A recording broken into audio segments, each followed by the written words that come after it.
Thank you, Honorable Chairman, for letting me talk on this budget. First of all, I'd like to congratulate our Honorable Finance Minister for assuming charge as Finance Minister once more time.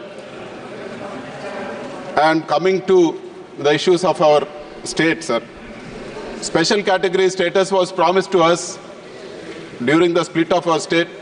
It was promised by both BJP and the Congress and all the other parties that day when they split our state. So we demand that special category status be given to us. And we don't believe in this package what is being given, sir. The package is like a myth. And they are just talking about one or two things which are part of AP Reorganization Act and saying this is a package. We are not acceptable for this package. And I would also like to recall that my friends from Telugu party, they spoke of a special category status from 2019 to 24. I wish they stick to the same stand and keeping aside politics. YSR Congress Party is ready to work with all other parties, including TDP, for special category status in the interest of the state, sir. We demand special category status and it can't be replaced with a package. And also, the Honorable Finance Minister was talking about a Polavaram project. It is very true that Polavaram is a lifeline for our state.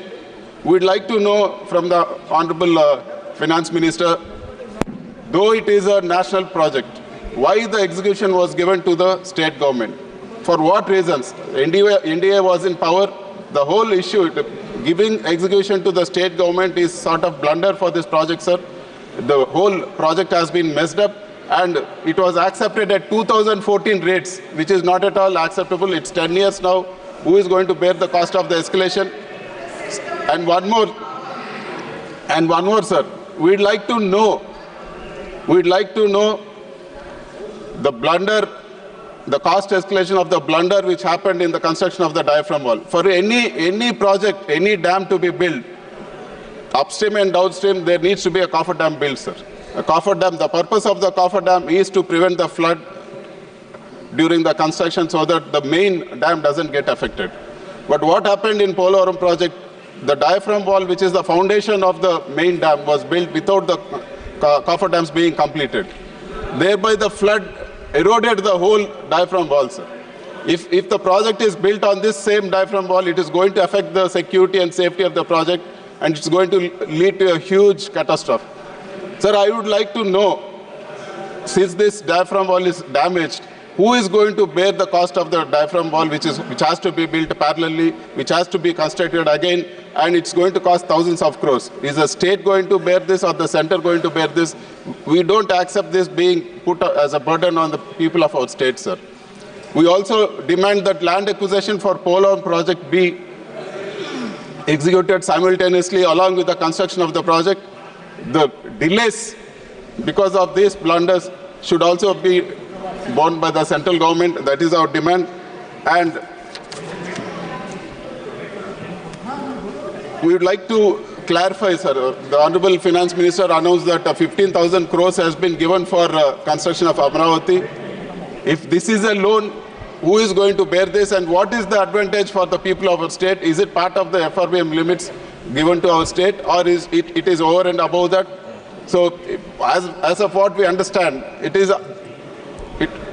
is from the taxes of our people, and what is the advantage we are going to get with this 15,000 crores? We appreciate any help being done to the state, but we demand that it should be in the form of a grant and not in a loan.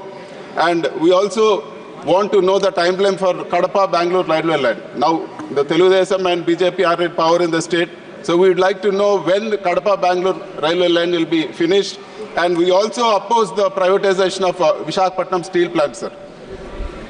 If we sell Visakhapatnam steel plant at this juncture without a proper iron ore mine, there is no way justice will be done. We demand that iron ore mines be allotted for Visakhapatnam steel plant and the government own this.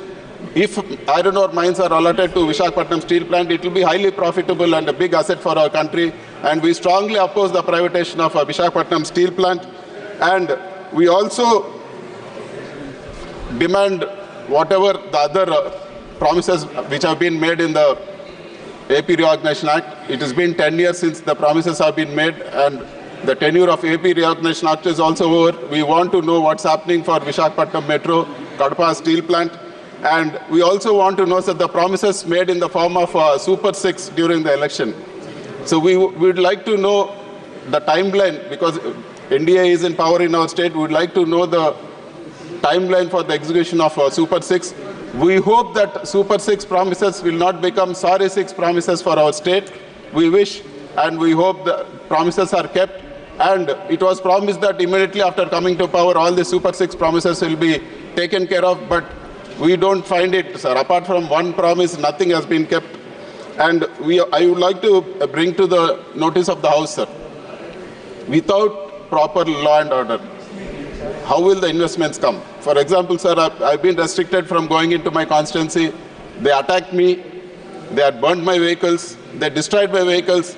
The attack was, it was in the full glare of all the TV channels. And finally, a case was booked against me, sir. The attempt to murder case was booked against me. After an attack happened on me, a reverse case was booked against me. Such is the law and order situation. If the law and order situation is so bad in our state, how will investments come into our state, sir? I demand from the government that law and order be restored in our state and all the violence has to be put to an end. And I would also request the government not to cut down on the spending of the 11 lakh crore capital expenditure for various other reasons. And also, I demand that MSMEs be given a top priority, because MSMEs constitute 30% of our GDP and 45% of our exports. They have huge issues in raising capital, sir. So, and they also have huge issues in regulatory compliances. So if these things are taken care of, MSME will grow further, and it's good for the economy of our country. And it is one of the major steps we need to take for achieving a 5 trillion economy, and hoping that the Honorable Finance Minister will answer to all our concerns. I end this speech. Thank you very much.